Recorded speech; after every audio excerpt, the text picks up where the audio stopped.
దేవుని స్తోత్రం. హల్లెలూయా. మనము దేవుని సన్నిధికి వచ్చేది దేవుని లేఖనాన్ని నెరవేర్చడానిక, లేకపోతే దేవుని లేఖనాన్ని చదివి వదిలేయటానిక? అవునా? రెండో మాట కూడా అడగబోతున్నా. అయితే నెరవేర్చడానికి కదా, అంతేనా? చాలా మంది ఈరోజు దేవుని వాక్యం నెరవేరుస్తున్నారా? చాలా మంది దేవుని వాక్య ప్రకారంగా నడుస్తున్నారా? చాలా మంది దేవుని వాక్య ఉద్దేశ ప్రకారంగా చేసే వాళ్ళు ఉన్నారా అంటే చాలా చోట్ల కూడా మనకు మైనస్గా కనపడతారు. చెప్పే వాళ్ళు ఎక్కువైపోయారు. చిల్లరకొట్ల మాదిరిగా ఆడపడితే ఆడ పడిపోతున్నాయి. ఏ మాదిరిగా? చిల్లరకొట్ల మాదిరిగా ఎక్కడ పడితే అక్కడ పడిపోతున్నాయి. చాలా మంది కుయుక్తిని ఉపయోగిస్తున్నారు. అయితే ఈ రాత్రికాల సమయమున మనం గమనించాల్సిన విషయం ఏంటంటే, లేఖనాన్ని మనం నెరవేరుస్తున్నామా, నెరవేర్చట్లేదా? లేఖనాన్ని పరిశీలించి లేఖనం ప్రకారంగా నడుస్తున్నామా లేదా? రెండు పాయింట్లు. దేవుని సన్నిధికి వస్తున్నాం, వెళ్తున్నాం, వస్తున్నాం, వెళ్తున్నాం, వస్తున్నాం, వాక్యం వింటున్నాం, వెళ్తున్నాం, వస్తున్నాం, వాక్యం వింటున్నాం, వెళ్తున్నాం, మంచిదే. అయితే ఎంతవరకు నువ్వు దేవుని లేఖనాన్ని నెరవేర్చావనేదే కావాలి. ఓకేనా? ఇప్పుడు మన సబ్జెక్ట్లోకి వెళ్దాం. మలాకి రాసిన గ్రంథం 3వ అధ్యాయము. మలాకి రాసిన గ్రంథం 3వ అధ్యాయము 7 నుండి 9 వచనాలు, అంటే 9వ వచనం దాకా మనము కొన్ని విషయాలు అక్కడ ఉన్నాయి. చదువుతారా? మీ పితల నాటి నుండి మీరు నా కట్టలను గైకొనకయు త్రోసివేసితిరి. అయితే మీరు నా తట్టు తిరిగిన ఎడల నేను మీ తట్టు తిరుగుదును. సైన్యములకు అధిపతికి యెహోవా సెలవిచ్చుచున్నాడు. ఓకేనా? సెలవైగా మేము దేని విషయంలో జాగ్రత్తగా, మేము దేని విషయంలో తిరుగుదాము మీరందరూ? అప్పుడు దేవుని యొద్ద దొంగిలిన, అయితే మీరు నా యొద్ద దొంగిలించితిరి. దేని విషయంలో మేము నీ యొద్ద దొంగిలించితిమి? మీరందరూ 10వ భాగమును ప్రతిష్ఠ అర్పణయు ఇవ్వకయు దొంగిలించితిరి. ఓకేనా? ఈ జనులందరూ నా యొద్ద దొంగిలించినే ఉన్నారు. మీరు శాపగ్రస్తులై ఉన్నారు. చెప్పాలి. దేవుని స్తోత్రం. ఏమై ఉన్నారు? శాపగ్రస్తులై ఉన్నారు. ఇప్పుడు మీరు చెప్పండి, మనము దేవుడి సన్నిధికి వచ్చేది శాపగ్రస్తులు అవటానిక, లేకపోతే ఆస్వాదించబడటానిక? దేనికి వస్తున్నాం? ఆస్వాదించబడటానికి వస్తున్నాం దేవుడి సన్నిధికి. శాపగ్రస్తులు అవటానికి ఎవరు దేవుడి సన్నిధికి రారు. అయితే మరి ఈరోజు దేవుడి సన్నిధికి వచ్చి కూడా శాపగ్రస్తులైన వారు చాలా మంది ఉన్నారు. వారు ఎవరంటే 10వ భాగాన్ని ఇవ్వక, ప్రతిష్ఠ అర్పణ ఇవ్వక బిగబట్టి వారందరూ కూడా ఏమైపోతారంట? శాపగ్రస్తులు అవుతారు. రెండోది ఏమవుతారంట? దొంగలు అవుతారు. చెప్పలు ఏమవుతారు? దొంగలు అవుతారు. దొంగలకి పరలోకం ఉందా? చెప్పాలి, ఉందా? చాలా మంది ఆ సిలువలో దొంగ సంగతి చెప్పుకొస్తారు. అర్థమైందా? ఏ దొంగ? సిలువలో ఉన్న దొంగ సంగతి చెప్పుకొస్తారు. సిలువలో దొంగడు పరదేశం వెళ్ళాడు కదా, ఏసయ్య నేడే నువ్వు నాతో పరదేశంలో ఉండుగా కానీ ఏసయ్య చెప్పాడు కదా. అంటే ఆ సందర్భం వేరు, ఆ పరిస్థితి వేరు, ఆ విధానం వేరు. మరి ఇక్కడ ఏం చెప్తున్నాడు? అసలు మనం ఆస్వాదించబడటానికి, దీవించబడటానికి తొలిమెట్టే ఇవ్వటం. ఇచ్చేకాడికి వచ్చేళ్ళకి కొలతలు వస్తాయి, ఇచ్చేకాడికి వచ్చేళ్ళకి లెక్కలు వస్తాయి, ఇచ్చేకాడికి వచ్చేళ్ళకి మాటలు వస్తాయి, ఇచ్చేకాడికి వచ్చేళ్ళకి ప్రతి విషయాన్ని కూడా ఎత్తి చూపుతాం. అయితే గుర్తుపెట్టుకో, నేను చాలా రోజుల నుంచి ఒక పర్సన్ని హెచ్చరిస్తూ ఉన్నాను. ఏం చెప్తున్నానంటే, శోధన వచ్చింది, శోధన వచ్చింది, శోధన వచ్చింది. దయచేసి మీరు దేవుడి సన్నిధికి రండి, దేవుడికి ఇవ్వాల్సింది దేవుడికి అప్పగించండి, మీరు శోధనలో పడబోతున్నారు అని నేను దర్శనం పూర్వకంగా చాలాసార్లు హెచ్చరించాను. ఏమాత్రం కూడా లక్ష్య పెట్టలేదు. పేరు చెప్పండి కానీ వాళ్ళ పాపకి సడన్గా పిడుసులు వచ్చేసాయి. హాస్పిటల్కి వెళ్తే చాలా డబ్బులు అయిపోయింది. అర్థమైందా? కొన్ని విషయాలు మాట్లాడితే మనోభావాలు దెబ్బతింటాయి, కానీ స్ట్రైట్గా మాట్లాడటమే చాలా మంచిది. దేవుని స్తోత్రం. హల్లెలూయా. అదే వారు క్రమం తప్పకుండా దేవుడి సన్నిధికి వచ్చినట్లయితే, క్రమం తప్పకుండా దేవుడితో ఉన్నట్లయితే, క్రమం తప్పకుండా దేవుడిని ఆరాధించినట్లయితే, క్రమం తప్పకుండా బలారాధనలో పాల్గొన్నట్లయితే, క్రమం తప్పకుండా దేవుడికి ఇవ్వాల్సిన సొమ్ము 10వ భాగం నీది కాదు, 100లో 10వ వంతు నీది కాదు. ఎవరిది? మనం చర్చకు వచ్చేటప్పుడు బైబిల్ గ్రంథంలో మీరు కనుక బాగా పరిశీలన చేసినట్లయితే, దేవుడి సన్నిధికి వస్తూ ఉట్టి చేతులతో రాకూడదంట. ఏ చేతులతో రాకూడదండి? ఏం తీసుకొని రావాలి చెప్పండి. ఏం తీసుకొని రావాలి? ఏం చేస్తారు చెప్పండి. ఏం తీసుకొని వస్తారు? దేవుడి సన్నిధికి వచ్చేటప్పుడు ఏం తీసుకొని రావాలి? ఉట్టి చేతులతో రాకూడదు. ఏం తేవాలి? బైబిల్ తేవాలి, రాసుకోవటానికి పెన్ను, పేపర్, బుక్ తెచ్చుకోవాలి. వచ్చేటప్పుడు ఇంకేం తేవాలి చెప్పండి. ఏం తేవాలి? 10వ భాగం, 10వ భాగం బియ్యము, 10వ భాగము 2 దేవుడి సన్నిధిలోకి రావు. నేను చెప్పట్లేదు. చూద్దామా? మలాకి గ్రంథం 3వ అధ్యాయము 10వ వచన భాగం ఒకసారి చూస్తే అక్కడ రాయబడి ఉంది, నా మందిరములో ఆహారమునున్నట్లు 10వ భాగమంతయు నా మందిరపు నిధుల్లోనికి తీసుకుని రండి. దీన్ని చేసి మీరు నన్ను శోధించిన యెడల నేను ఆకాశపు వాకిళ్లను విప్పి పట్టజాలనంత విస్తారముగా దీవెనలు కుమ్మరించెదను. దేవుని స్తోత్రం.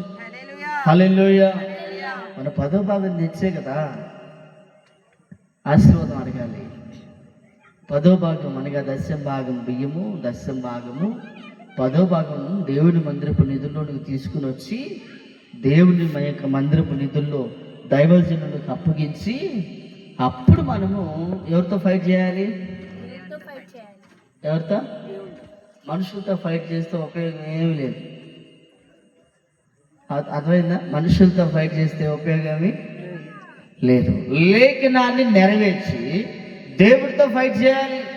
లేఖనాన్ని నెరవేర్చి లేఖనం ప్రకారంగా నడిచి లేఖనం ప్రకారంగా ఉండి దేవుని చిత్తానుసారముగా చేసి అప్పుడు మనం దేవునితో ఏం చేయాలంట? అక్కడ ఏమన్నాడు తెలుసా? నన్ను శోధించి.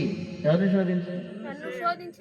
చెప్పాలి. నన్ను శోధించిన ఎడల. ఏది శోధించడం అంటే ఏంటి? బైబిల్ గ్రంథంలో శోధించిన వాళ్ళు చాలా మంది ఉన్నారు. వారిలో ఒకరిని మీకు పరిచయం చేస్తే యాకోబు గారు. ఎప్పుడు రేవు కాడ ఒక్కడే మిగిలిపోయి రాత్రంతయు దేవునితో ఏం చేశాడంట? పెనుగులాడాడు. అర్థమైనా? దేవుని శోధించాడు. ఆశీర్వదించేంత వరకు వదిలిపెట్టలేదు, దీవించేంత వరకు వదిలిపెట్టలేదు. దేవుని స్తోత్రం. హల్లెలూయా. ఆశీర్వదించేంత వరకు, దీవించేంత వరకు వదిలిపెట్టలేదు. మైక్ అందుకో. కాబట్టి దయచేసి ఈ రాత్రి కాల సమయం మనం గమనించాలి. మనము ఏం చేస్తున్నాం చెప్పాలి. మనం ఏం చేస్తున్నాం? హల్లెలూయా. ఏం చేస్తున్నాం? ఈరోజు చాలా మంది చేయాల్సిన పనిని చేయకుండా, అనగా దేవుని లేఖనానుసారంగా నడవక తిరిగి మరలా దేవుణ్ణి క్వశ్చన్ చేసే వాళ్ళు ఉన్నారు. దేవుడు ఎన్ని సంవత్సరాలు పోయినా మమ్మల్ని దీవించట్లేదు, ఎన్ని సంవత్సరాలు వెంబడించినా ఆశీర్వదించింది, ఎన్ని సంవత్సరాలు వెంబడించినా మమ్మల్ని దేవుడు ఇంకనూ ఇలాగే ఉంచాడు, ఇంకనూ మేము ఇలాగే ఉన్నాము అని అంటున్నారు. కాదు, చాలా రాంగ్ స్టేట్మెంట్ అది. నేను మళ్ళీ చెప్తున్నాను. మనం లేఖనాన్ని కనుక కరెక్ట్గా అనుసరిస్తే, లేఖనాన్ని ప్రకారంగా కనుక మనం నడిస్తే, దేవుని చిత్తానుసారంగా కనుక మనం నడిస్తే అద్భుతం జరుగుతుంది. దేవుని స్తోత్రం. విడిపోయిన వాళ్ళు కూడా కలుస్తారు. ఆమేన్. విడిపోయిన వాళ్ళు కూడా చెప్పాలి. దేవునికి అసాధ్యమైనది ఏది? విడిపోయిన వాళ్ళు కూడా, చిన్న భిన్నమైన వాళ్ళు కూడా, తెగిపోయిన వాళ్ళు కూడా తిరిగి మరలా కలుస్తారు కదా. కలుస్తారు ఎప్పుడు? లేఖనానుసారంగా మనం నడిచినప్పుడు. కుటుంబంలో మొత్తం నడవాలి. కుటుంబం కలవాలంటే, కుటుంబం ఒకటవ్వాలంటే, కుటుంబం ఒకటే ముందుకెళ్ళాలంటే లేఖనాన్ని సారంగా మనము నడవాలి. కాబట్టి రక్షణ పొందిన వాళ్ళు ఎక్కడ ఉండాలండి? చెప్పాలి. ఎక్కడ ఉండాలి? ఆదివారం వచ్చి ఎక్కడ ఉండాలి? రక్షణ పొందిన ఎక్కడ ఉండాలి? ఓలలో ఉంటారండి. ఓళ్ళ మీదకి వెళ్తారా? వెళ్ళొచ్చా? ఓళ్ళ మీదకి పెళ్ళికి వెళ్ళొచ్చా? చావుకి వెళ్ళొచ్చా? చావుకి, పెళ్ళికి, ఓళ్ళకి వెళ్ళొచ్చా? ఎక్కడికి వెళ్ళకూడదు. ఎక్కడుండాలి? దేవుని పాదాల కాడ ఉండిపోవాలి. ఆ 24 గంటల నీది కాదు, ఎవరిది? దేవుడిది. దాన్ని పరిశుద్ధంగా ఆశ్రయించడానికి, పరిశుద్ధంగా వెంబడించడానికి, పవిత్రంగా మనం దాన్ని ఆరాధించడానికి చాలా సంసిద్ధంగా ఉండాలని వాక్యం చెప్తుంది. కాబట్టి ఈరోజు చాలా మంది దేవుడి కాడ ఇవ్వటానికైతే కొలత వేస్తాం. కొలత వేసే వరకు దేవుడు కూడా కొలత వేస్తాడు. చూద్దాం అన్నమాట ఒకసారి. నువ్వు కొలత వేసావనుకో, దేవుడు కూడా నీకు కొలత వేస్తాడు. చూడండి ఒకసారి మత్తయి సువార్త 7వ అధ్యాయము మొదటి వచ్చిన భాగం చదమ్మా. మత్తయి సువార్త మీరు తీర్పు తీర్చుకుడి. 2వ వచనం ఒకసారి చూడండి.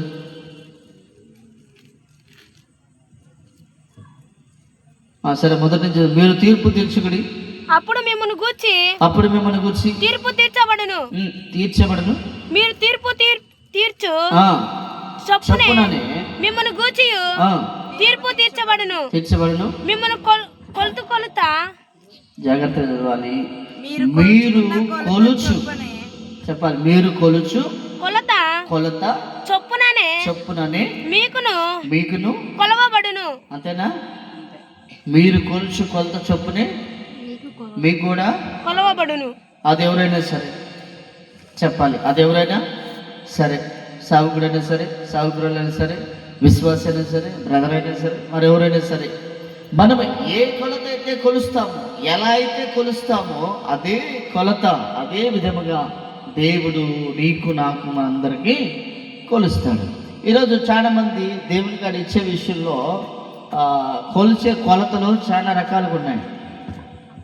మీరు ఎప్పుడన్నా భిక్ష వేసేవారికి కానీ, లేదంటే దేవునికి ఇచ్చే కానీ కొలత వేసి తీసుకొచ్చే విధమేమన్నా ఉందా?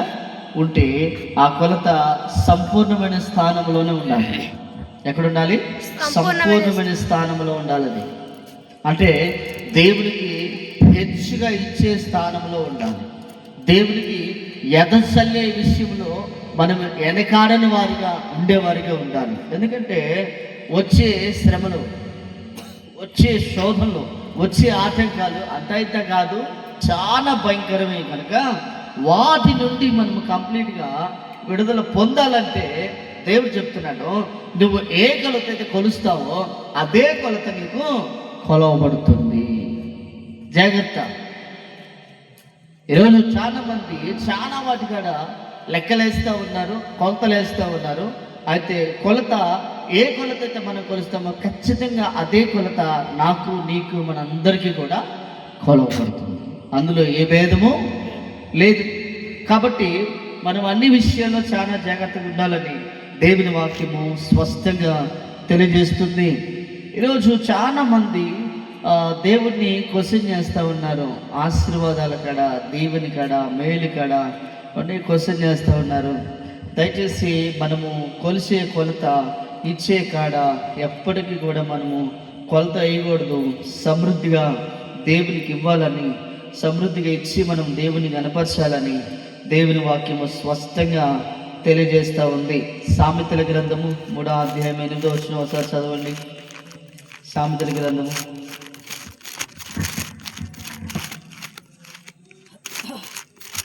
చూడండి ఒకసారి. సామెతల గ్రంథం 3వ అధ్యాయము 8వ వచనం.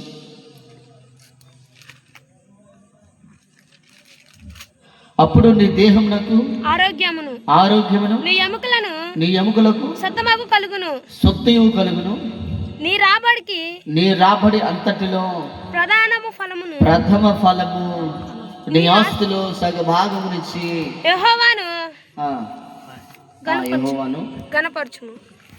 చేయగలమా? ఆ పని చెప్పాలి. ఆ పని చేయగలమా? నీ